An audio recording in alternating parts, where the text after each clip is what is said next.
अस्सलाम वालेकुम स्टूडेंट्स। आज का हमारा टॉपिक है strategies for non uniform demand. Non uniform demand क्या होता है? When ever the demand of your product is fluctuating. Market में आपके प्रोडक्ट की जो डिमांड है वो फ्लक्चुएट करती है, वो सेम नहीं रहती। तो उसके लिए मुख्तलिफ किस्म की स्ट्रेटजीज बनाई जाती हैं। एक सिचुएशन तो ये है कि आपको पता होता है कि हर साल या हर महीने मेरे इतने प्रोडक्ट सेल होते हैं, तो उसके अकॉर्डिंगली आप अपनी स्ट्रेटजीज बना के प्रोडक्शन कर रहे होते हैं। लेकिन आपको पता है कि पाकिस्तान की मिसाल ले लें तो पाकिस्तान में आमतौर पे मेनली 4 सीजन्स होते हैं, ठीक है। 4 मौसम होते हैं, तो हर एक मौसम में चीज़ों की डिमांड चेंज होती रहती है। तो जब डिमांड चेंज होती है तो इसको हम नॉन यूनिफॉर्म डिमांड कहते हैं। Uniform means same. जिस तरह कॉलेज का यूनिफॉर्म होता है ना, सब एक जैसे कपड़े पहनते हैं, that is the uniformity. Non uniform demand means जब आपके प्रोडक्ट्स की जो डिमांड है वो चेंज होती रहती है। उसके लिए फिर कौन कौन सी स्ट्रेटजीज बनाई जाती हैं, आज हमारा टॉपिक उसी पे बेस कर रहा है। Strategies for non uniform demand. अच्छा जी, पहली जो स्ट्रेटजी है जो कि यूज की जाती है that is called back order. इसको बैक ऑर्डरिंग भी कहते हैं। अच्छा, बैक ऑर्डर क्या होता है? A back order is an order for a good or service that cannot be filled at the current time due to a lack of available supply। जब आपके पास किसी चीज़ की डिमांड आती है लेकिन ऑन द स्पॉट आप उस डिमांड को पूरा नहीं कर सकते, कोई भी वजह हो सकती है, इसमें आगे डिटेल है काफ़ी, कोई भी वजह हो सकती है जिसकी वजह से आप उस प्रोडक्ट की डिमांड को कम्पीट या उस प्रोडक्ट की डिमांड को मीट नहीं कर पाते, आप सप्लाई नहीं कर पाते on the spot. The item may not be held in the companies available inventory but could still be in production, or the company may need to still manufacture more of the product। एक वजह तो ये है कि एक company के पास order आया है लेकिन वो आपके पास प्रोडक्ट अवेलेबल नहीं है। तो फिर आप क्या करते हैं, आप ऑर्डर तो ले लेते हैं लेकिन कस्टमर से बात करते हैं कि इसकी सप्लाई, इस प्रोडक्ट की सप्लाई आपको इतने दिन के बाद की जाएगी। तो इसको कहते हैं असल में बैक ऑर्डरिंग। जब आपको ऑर्डर मिलता है, ऑन द स्पॉट आपके पास प्रोडक्ट्स अवेलेबल नहीं होते और आप कस्टमर के साथ ये डील करते हैं कि कुछ दिनों में आपको इस प्रोडक्ट की सप्लाई कर दी जाएगी। The back order is an indication that demand for a company's product overweighs its supply। अच्छा, बैक ऑर्डर एक चीज़ की इंडिकेशन भी करता है, ठीक है, कि आप जितनी प्रोडक्शन कर रहे हैं डिमांड के मुकाबले में वो कम है। तो आपने अपनी प्रोडक्शन को ओवरव्यू करना होगा, उसको चेंज करना होगा, इतनी सप्लाई करनी होगी कि आपकी डिमांड जो है मार्केट में उसको कवर किए जा सके। देखिए ये सिचुएशन कब होती है, मार्केट में मेरी जितनी सप्लाई कर रहा हूँ वो तो करता जा रहा हूँ, अब मेरे पास ऑर्डर आया है but I don't have that specific product in my inventory. मेरे पास वो प्रोडक्ट अवेलेबल ही नहीं है। तो इससे क्या पता लगता है कि मेरी सप्लाई के मुकाबले में मेरी प्रोडक्ट की डिमांड ज़्यादा हो गई है। इट मीन्स कि लोग मेरे प्रोडक्ट को ज़्यादा खरीद रहे हैं। तो अब मैं क्या करूँगा, I will have to review the production.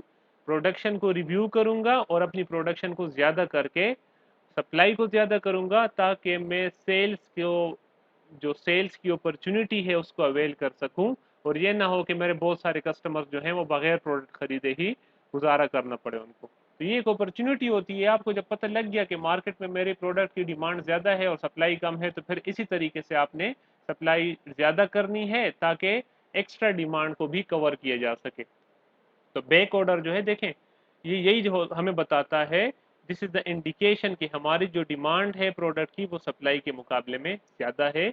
इसलिए हम हमारे पास इसलिए तैयार प्रोडक्ट्स नहीं होते। तो फिर कस्टमर से बात करके उससे टाइम लेके थोड़ा सा उनको प्रोडक्ट बाद में प्रोवाइड कर दी जाती हैं। A high level of back order indicates healthy demand for a product. ये बात होगी इस पे discussion. There is also a risk. अच्छा, इसमें एक रिस्क भी इन्वॉल्व है।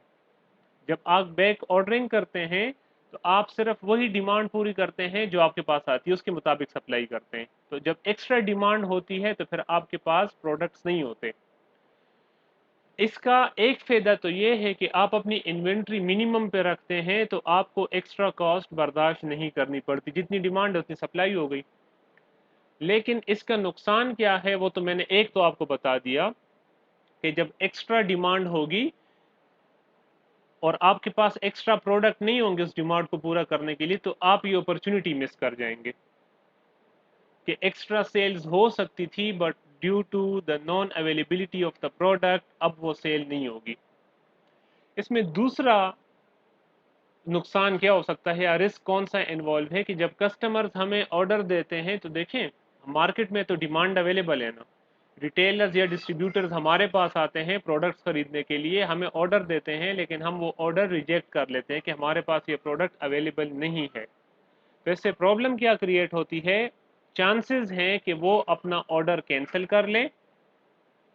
क्यों? क्योंकि वो इतना इंतज़ार नहीं कर पाता उस प्रोडक्ट को लेने के लिए, और हो सकता है कि वो हमारे कंपेटिटर्स के पास जाना शुरू कर दे और उनसे प्रोडक्ट्स खरीद ले। तो बैक ऑर्डर जो है ये एक स्ट्रेटजी है जो कि यूज़ की जाती है इस सिचुएशन के लिए कि आपके पास to the minimum level inventory रहे ताकि एक्स्ट्रा कॉस्ट बर्दाश्त ना करनी पड़े, लेकिन इसके फॉलो करने में आपको नुकसान भी हो सकता है, आप सेल्स अपॉर्चुनिटी भी मिस कर सकते हैं और इवन अपना कस्टमर भी मिस कर सकते हैं। It is required for companies to have such technology and capacity that can fulfill the needs and demands for the customers if the orders are very large. कभी कभार आपको एक्सपेक्टेशन से बड़ा ऑर्डर मिल जाता है, तो जो आम कंपनीज है they are unable to fill it, तो फिर वो कुछ और तरीक़ेकार अपनाते हैं जो कि आगे आ रहे हैं। लेकिन अगर आपने मोस्टली ऑर्डर्स को पूरा करना है, डिमांड को मीट करना है, तो फिर आपके पास इतनी कैपेसिटी होनी चाहिए, ऐसी टेक्नोलॉजी होनी चाहिए जो कस्टमर्स की नीड्स को मीट कर सके, पूरा कर सके। ठीक है, तो ये बैक ऑर्डर हो गया, इसमें थोड़ी डिटेल और भी है। Companies can still do business even if they don't have inventory on the books. Keeping products on back order helps boost demand, retain and increase the customer's base, and create value for their products. Companies should keep in contact with customers when there is a problem with fulfilling their back orders as promised to ensure orders aren't cancelled. अच्छा, back order जो है ये एक technique के तौर पे भी use हो सकता है, याद रखें। किस तरह टेक्निक के तौर पे? तो देखें, जितने भी बड़े ब्रांड हैं, मैं मारिया बी की मिसाल दे दूंगा आपको। मारिया बी वाले जो हैं ये जब भी नया कैटलॉग बनाते हैं, निकालते हैं, तो वो क्या करते हैं, वो स्टार्ट में लिमिटेड प्रोडक्ट्स बनाते हैं, या प्रोडक्ट्स तो ज़्यादा बनाते हैं लेकिन तमाम के तमाम जो है वो मार्केट में एकदम से इंजेक्ट नहीं कर देते प्रोडक्ट। जब मार्केट में सप्लाई ज़्यादा होगी, लोगों की डिमांड कम होगी, तो आपको पता है प्राइसेस गिर जाएंगी। तो इसलिए जितनी डिमांड होती है वो उससे थोड़ा कम प्रोडक्ट मार्केट में भेजते हैं। ये क्यों भेजते हैं? ये इसलिए ताकि प्रोडक्ट की वैल्यू बरकरार रहे, डिमांड को बूस्ट किया जा सके। ठीक है, तो इसलिए, और साथ साथ वो एडवर्टीजमेंट भी करते रहते हैं कि जो हिट आर्टिकल्स थे मिसाल के तौर पे उनको रीस्टॉक कर दिया गया है, now you can visit the franchisees to buy such products.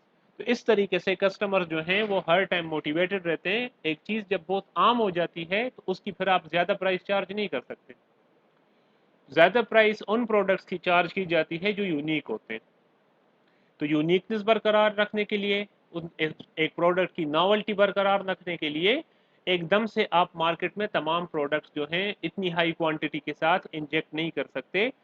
Market base, customer base, uniqueness बरकरार रखने के लिए प्रोडक्ट्स मार्केट में लाई जाती हैं, बट टू ए लिमिट। ठीक है, तो बैक ऑर्डर जो है वो कभी कभार इन चीज़ों, इन पर्पजेस के लिए भी यूज़ किए जाते हैं। लेकिन याद रखें, आपने हमेशा अपने कस्टमर्स के साथ इन टच रहना है कि कस्टमर्स की जो एक्स्ट्रा डिमांड आ रही है वो इनफैक्ट कौन से प्रोडक्ट के बारे में आ रही है। हर एक कंपनी की हो सकते हैं, जैसा हमारे ये भी को देख लें तो उसमें जब वो कैटलॉग अनाउंस करते हैं, लॉन्च करते हैं, तो उसमें एक सूट तो नहीं होता, उसमें 10 से 12 सूट्स होते हैं और उसमें फिर कलर्स होते हैं।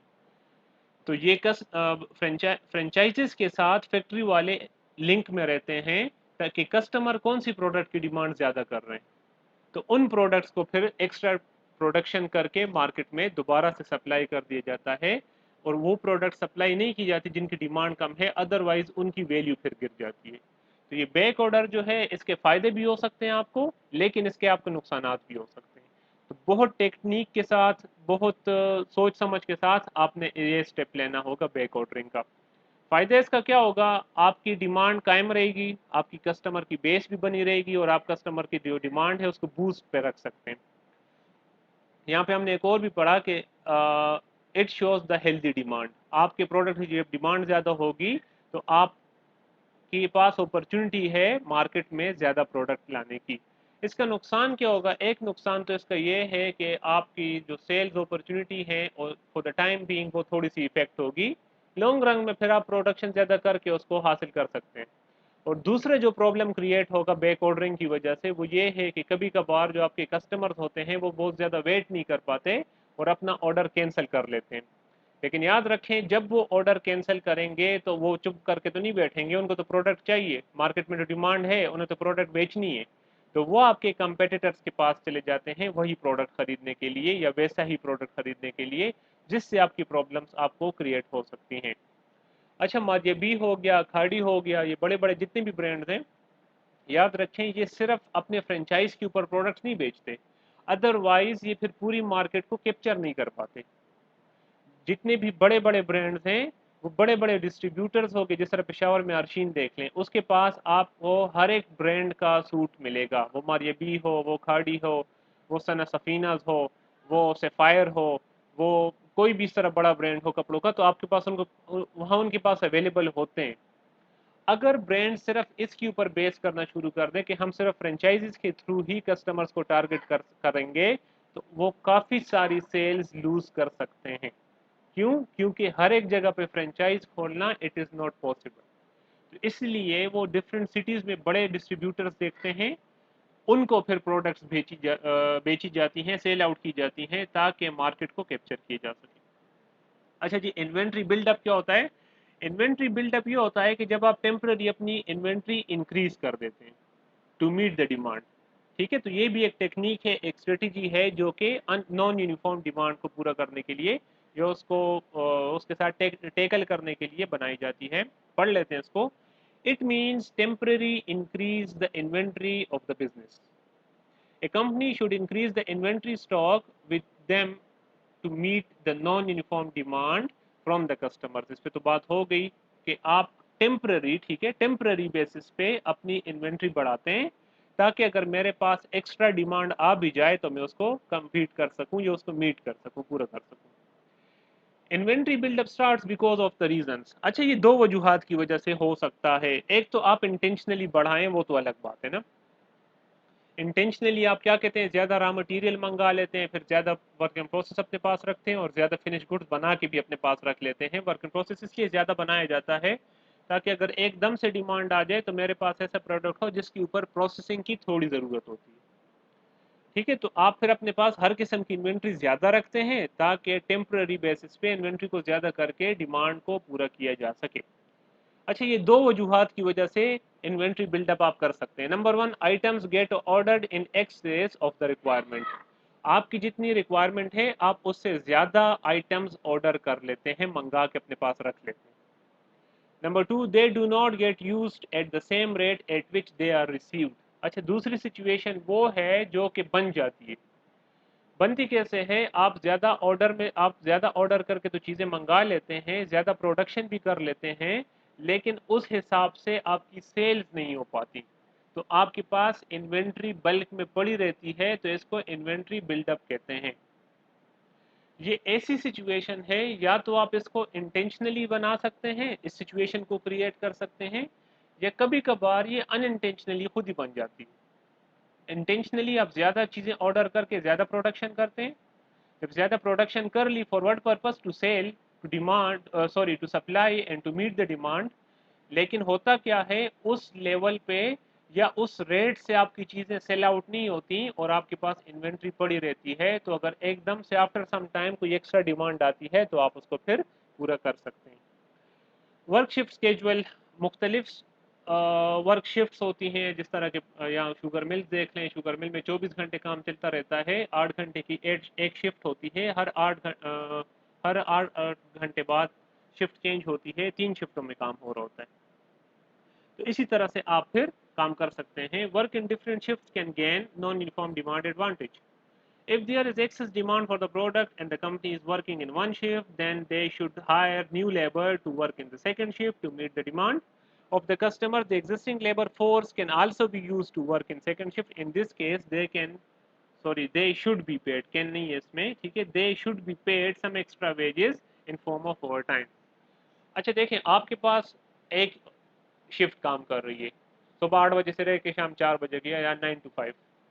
अब आपके पास एक्स्ट्रा डिमांड आ गई है, तो आप ज़्यादा बंदे हायर करके 9 to 5 तो काम नहीं कर सकते, क्योंकि आपके पास तो मशीनरी सेम है। मशीनरी सेम है, कैपेसिटी सेम है, तो एक्स्ट्रा बंदे हायर करने का फ़ायदा तो नहीं हुआ ना। फिर आप क्या करते हैं, आप उस मशीनरी को यूज़ करते हैं but in the second shift. For example 8 to 4 आप एक शिफ्ट चला लेते हैं, नेक्स्ट शिफ्ट आती है फिर 4 to 12, तो उसके लिए आप फिर एक्स्ट्रा बंदे हायर करते हैं और एग्जिस्टिंग मशीनरी, एग्जिस्टिंग प्लांट से आप एक्सेस डिमांड को पूरा करने की कोशिश करते हैं। ये आप मुख्तलिफ सिचुएशन में कर सकते हैं, या तो कम्प्लीटली नया बंदे हायर कर दें ताकि वो सेकंड शिफ्ट में काम कर सकें, या कभी कभार ये जो कुछ लोग इस तरह होते हैं, कुछ मजदूर ऐसे होते हैं जो कि एक्स्ट्रा एक्टिविटी या ओवर टाइम पर्पस के लिए सेकंड शिफ्ट में काम करने को भी तैयार हो जाते हैं। तो उस सिचुएशन में फिर उनको कुछ एक्स्ट्रा बेनिफिट्स दिए जाते हैं in the form of over time, क्योंकि वो एक्स्ट्रा काम करते हैं अपनी जॉब से ज़्यादा। तो इस तरीके से, या अगर आपने कम्प्लीटली सेकंड शिफ्ट नहीं स्टार्ट करनी, तो फिर बंदे ओवर टाइम पे रख दें। नए 8 to 4 तो है ना, तो आप उनको कहें कि 4 के बाद वो जितना काम करेंगे उसको उनकी पर आवर के हिसाब से एक्स्ट्रा पेमेंट होती रहेगी। तो 4 घंटे आप रख दें, 4 to 8, ये उनका एक्स्ट्रा टाइम हो जाएगा। इसमें जो प्रोडक्शन होगी उससे आप डिमांड को पूरा करने की कोशिश करते हैं। लेकिन अगर डिमांड मिसाल के तौर पे बहुत ज़्यादा है, एटलीस्ट डबल्ड हो गई है, तो फिर आपने पूरी सेकंड शिफ्ट स्टार्ट करनी होगी, that can be from 4 to 12, और उसके लिए फिर आपने नए बंदे रखने होंगे ताकि एक्स्ट्रा जो डिमांड आई है उसको पूरा किया जा सके। अच्छा, सब कॉन्ट्रैक्टर भी हो सकते हैं या सब कॉन्ट्रैक्ट्स भी हो सकते हैं, ठीक है, जिससे आप काम को और लोगों के हवाले करके उनसे पूरा करने की कोशिश करते हैं। Adapt to economic cycle. Every industry has periods of both contraction and growth. By using the services of a subcontractor, your firm is able to adapt to these varying cycles of demand. हर एक business के ऊपर याद रखें, contract भी आते हैं और contraction भी होती है उनके काम में, मीन सेल्स गिर जाती है, या ग्रोथ भी होती है, मीन सेल्स ज़्यादा हो जाती है।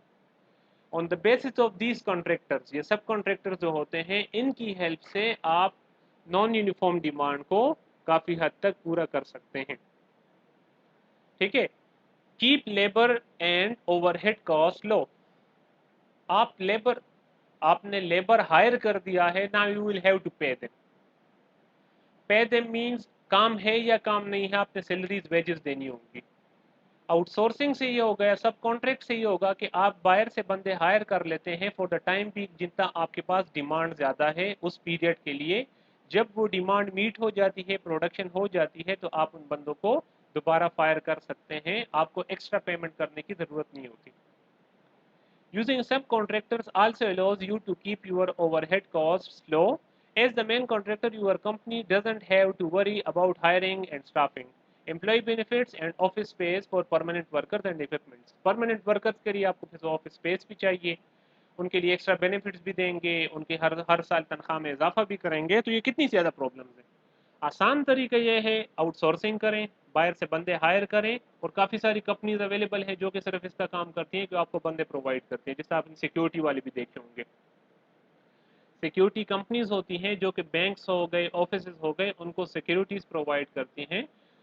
इससे फ़ायदा ये होता है आपको कि आपने परमानेंट बेसिस पे सिक्योरिटी स्टाफ रखने की ज़रूरत नहीं होती, ठीक है। आप उन कंपनी के साथ कॉन्ट्रैक्ट कर लेते हैं, वो आपको सिक्योरिटी वाले प्रोवाइड कर देते हैं। अभी आपको हायरिंग करने की, फायरिंग करने की ज़रूरत नहीं होती, आपका सारा दारोमदार, आपकी जो कॉन्ट्रैक्ट का दारोमदार बस बातचीत पे होता है। आप उनके साथ बातचीत करके तमाम टर्म्स एंड कंडीशंस फाइनल कर सकते हैं, and there is no need of permanent staff. Limit your capital investment. याद रखें, जब भी आप अपने लिए कुछ करते हैं, अपनी कंपनी के लिए, तो उसका फ़ायदा तो है लेकिन नुकसान भी हो सकता है। अब आपको एक्स्ट्रा डिमांड मीट करनी है, तो आप अगर उसके लिए एक्स्ट्रा प्लांट खरीदेंगे, एक्स्ट्रा फैक्ट्री खरीदेंगे, एक्स्ट्रा इक्विपमेंट खरीदेंगे, it is going to be a hell, या इसको कह सकते हैं ए वेरी हाई इन्वेस्टमेंट। इससे अच्छा ये है कि किसी और को कॉन्ट्रैक्ट दे दें, लेकिन उनको स्पेसिफिकेशन आप अपनी दें, इस स्पेसिफिकेशन का प्रोडक्ट हमें बना के दें, इस स्पेसिफिकेशन का होगा तो हम खरीदेंगे, otherwise we are not going to buy it.